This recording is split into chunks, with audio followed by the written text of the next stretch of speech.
Bonjour à tous, j'espère que vous allez bien. Aujourd'hui, on se retrouve pour une thématique importante qui est en fait de déceler le lien entre les émotions et l'alimentation. Il y a des gens qui racontent manger lorsqu'ils ne sont pas bien, d'autres avoir l'estomac noué. Alors que se passe-t-il au niveau physiologique? L'alimentation peut-elle réellement être régie par nos émotions? C'est ce que nous allons voir ici.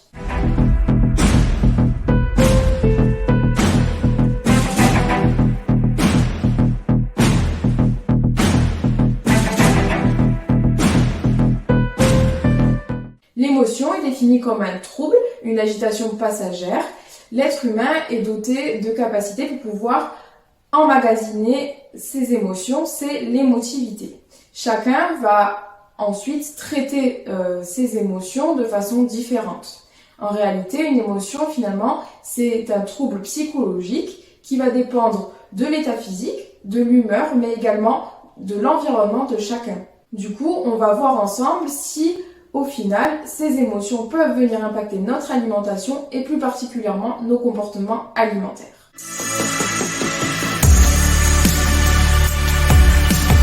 L'émotion provient du verbe emobere en latin qui en fait signifie se mettre en mouvement, être ébranlé.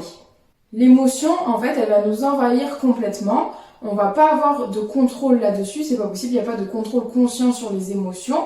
En revanche, là où on va pouvoir venir interagir avec elle, c'est sur l'effet qu'elle va produire. Les émotions sont réparties en 4 grandes catégories. La première catégorie, c'est les émotions dites simples. Il y en a 6. C'est la peur, la joie, la tristesse, la surprise, la colère et le dégoût. Il y a un dessin animé de Disney qui retrace ça, vice versa. Si jamais vous ne l'avez pas vu, je vous invite à aller le voir. Il est très représentatif de la réalité. Ces émotions reflètent en fait l'accomplissement d'un besoin. Donc si vous ressentez ces émotions de façon positive, ça veut dire que votre besoin va être comblé. En revanche, s'il ne l'est pas, eh bien ce sera l'inverse, le besoin ne sera pas comblé. Si on additionne ces émotions, cela forme les émotions mixtes. Ce sont finalement des subterfuges défensifs à notre environnement. Si l'homme ne peut pas faire face aux émotions, alors il va créer des émotions repoussées. Elles sont corporelles et se caractérisent par des modifications psychologiques. La 4e catégorie, qui est la dernière, ce sont les pseudo-émotions. Ce sont en fait des modifications du coup psychologiques qui se créent pour pouvoir venir répondre en fait aux émotions elles-mêmes.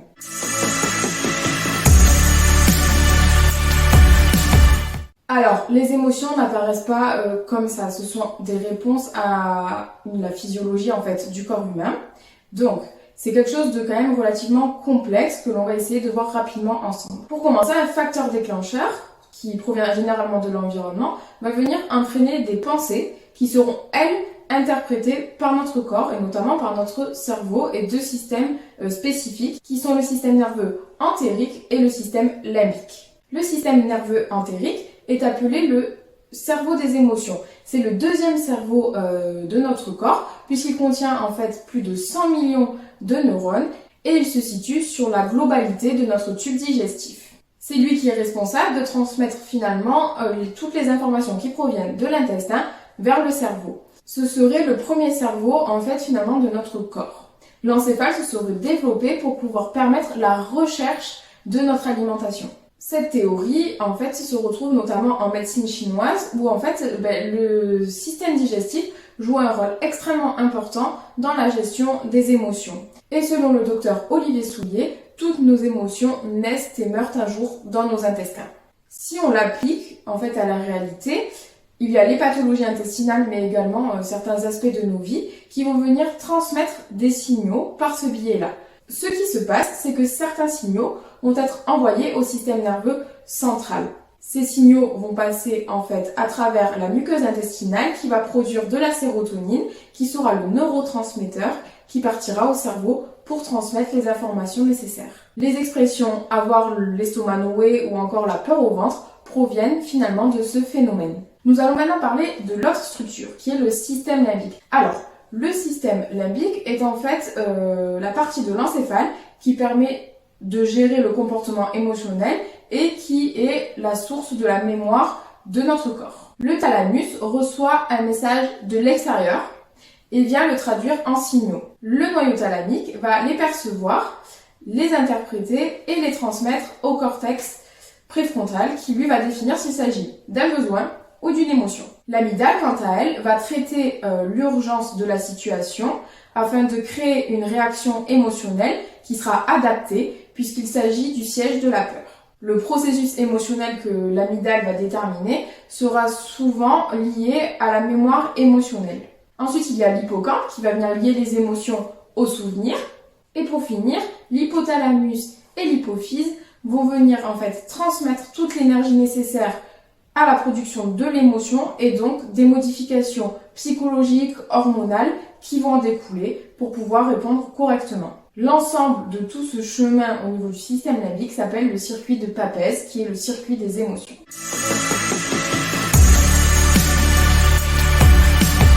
Maintenant, nous allons rentrer un peu plus dans le vif du sujet et nous allons parler de l'alimentation émotionnelle. Alors, finalement, par quoi se caractérise cette alimentation émotionnelle ? L'alimentation émotionnelle, ça se traduit finalement par le fait de s'alimenter sans avoir de notion de faim ou de satiété. On répond uniquement en fait aux besoins de nos émotions. En effet, certains souvenirs sont liés à des sensations organoleptiques, donc c'est-à-dire le goût, le toucher, l'odorat, l'ouïe, etc. et vont être assujettis à des émotions positives ou négatives. Ces aliments sont finalement les provocateurs des émotions. Par exemple, souvenez-vous des madeleines de Proust, c'est exactement ce phénomène où Proust se souvient des madeleines que lui faisait sa grand-mère et qui lui remémore des souvenirs positifs. Bien, c'est la même chose, on en a tous. Moi personnellement, c'est par exemple les côtes d'agneau et les petites rates, les petites pommes de terre que faisait ma grand-mère quand on allait au village dans les Alpes, qui quand on montait du potager, il y avait cette odeur qui découlait déjà dans les rues du village et qui est synonyme finalement de positif puisque derrière on faisait un repas en famille et qu'elle nous en faisait souvent. Voilà, c'est exactement le même processus qui se produit. L'alimentation, au-delà d'avoir un aspect physiologique, doit également répondre à une dimension de plaisir. En effet, vous pouvez manger, c'est pas pour ça que vous allez vous sentir comblé. Il faut qu'il y ait cette petite dimension de bonheur. Il y a une théorie qui raconte qu'en fait les aliments seraient les supports émotionnels que l'on va donner à notre aliment et toutes les émotions que cela va procurer va remonter jusqu'à notre esprit et ainsi créer des émotions. Il y a une étude qui a été réalisée auprès de bovins où on leur a complètement changé l'alimentation. Il s'est avéré que le changement d'alimentation n'était plus adapté aux besoins des vaches, elles se sont alors gavées et pourtant elles sont mortes alors qu'elles avaient le ventre plein.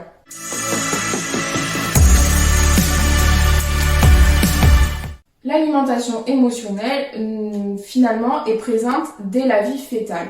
En effet, lorsque l'on est dans le ventre de notre mère, nous sommes nourris par le cordon ombilical. On est nourris par, finalement, notre mère. Et on sait très bien qu'il y a un lien affectif qui se crée déjà à ce moment-là. Donc, c'est notre mère qui nous nourrit.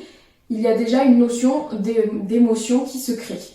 Ensuite, au moment de la naissance, première chose qui se passe, on positionne le bébé sur la mère et ce dernier va directement se diriger vers ses seins afin d'effectuer sa première tétée et donc s'alimenter. Il y a un premier lien qui se crée au premier contact de la vie à l'extérieur du ventre de la mère. Cela vient amplifier cette notion que l'alimentation se lie aux émotions. Puis, tout au long de notre enfance jusqu'à notre émancipation adulte, c'est généralement la maman ou les parents qui font à manger. Et donc, il y a ce côté c'est les personnes qui sont les plus importantes pour moi, qui sont mes figures d'attachement, qui viennent me nourrir et donc qui permettent de partager également des moments en famille, des moments de partage, des moments de bonheur. Alors, ce n'est pas le cas partout, mais en règle générale, cela vient justement alimenter ce côté que l'émotion a un lien avec notre alimentation. Au niveau de l'alimentation, l'émotion va se découler en 3 phases. Il va y avoir donc la dégustation, la perception et la réaction au niveau gustatif. Voilà pour ce qui est de l'alimentation émotionnelle.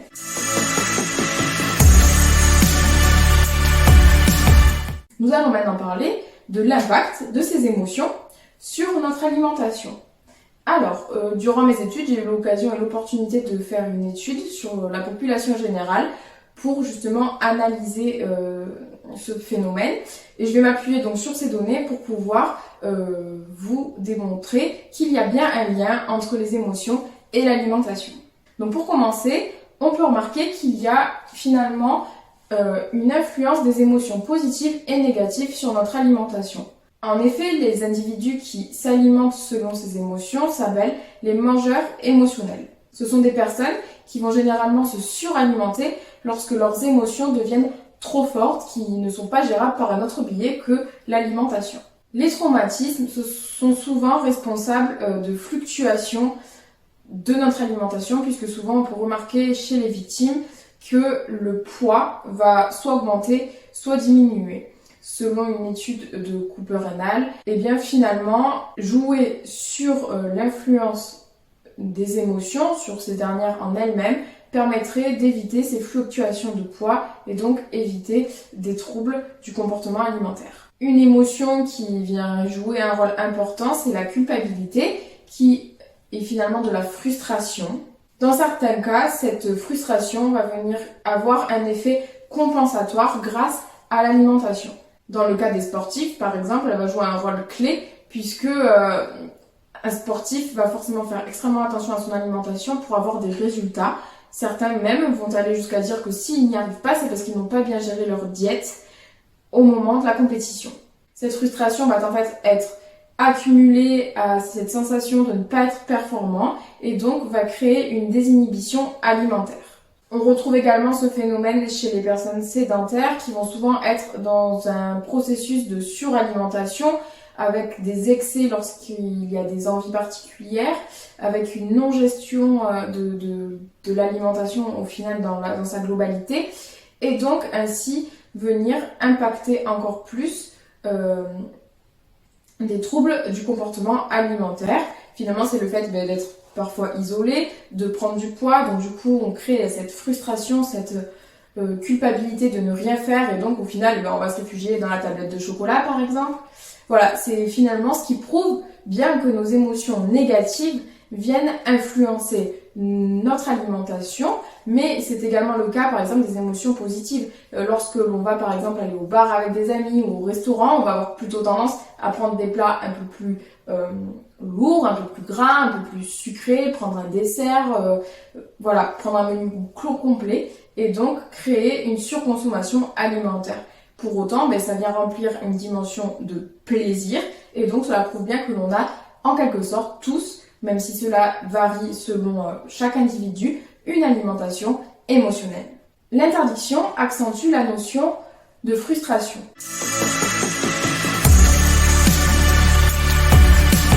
À présent, nous allons parler de l'impact du stress sur l'alimentation. Parce que finalement, le stress, ça a été identifié comme la maladie de notre siècle. Le stress, c'est pas une émotion, c'est finalement la réaction qui est engendrée par la peur. Et cela va créer des angoisses, de l'anxiété, etc. Selon l'étude, 63% de la population est sujette à un stress qui va avoir un impact sur son alimentation. Ce dernier a donc une forte influence sur notre nutrition, mais également sur les modifications physiologiques de notre corps et ça va venir tout chambouler. Pour bien comprendre, le stress est produit par une hormone qui s'appelle le cortisol.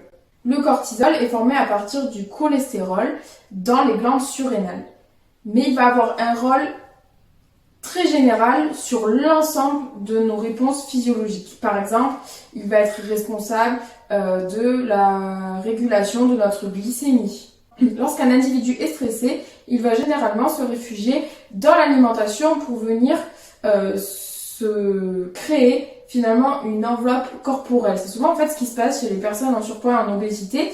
Il y en a certains, c'est lié à des troubles métaboliques, mais d'autres, lorsque c'est lié aux émotions, en fait, ils viennent se créer une carapace autour d'eux pour venir justement empêcher les émotions néfastes de venir les perturber. En cas de stress, la population étudiée lors de l'étude a montré finalement qu'ils se réfugiaient dans des aliments réconfort. Alors cela peut être du chocolat, du fromage, des plats préparés, de la viande, mais généralement des choses qui sont grasses, sucrées, le chocolat étant le top 1 de l'aliment réconfort. Alors finalement, On a démontré qu'il y a bien une alimentation émotionnelle, que nos émotions positives comme négatives ont un impact sur notre alimentation, mais il y a une dernière question, c'est est-ce que nos émotions peuvent créer un trouble du comportement alimentaire?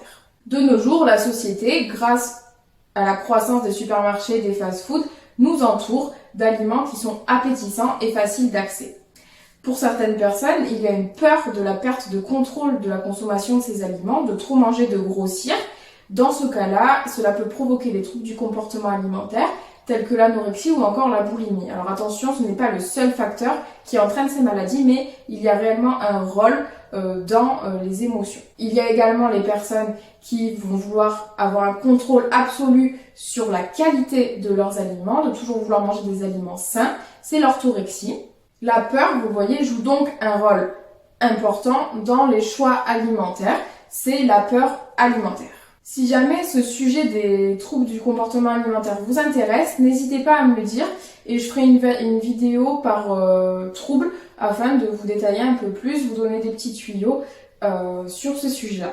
Cela peut vous être bénéfique à vous personnellement ou aussi, par exemple, à des personnes de votre entourage ou en tant que professionnel de santé si jamais vous l'êtes. Je suis désolée, je viens de me rendre compte que j'avais pas fait l'outro de la vidéo. J'espère que cette dernière vous a plu. Si c'est le cas, n'hésitez pas à vous abonner, à le dire en commentaire et à activer la cloche pour être au courant des prochaines vidéos. Et moi, je vous dis à bientôt. Bye bye.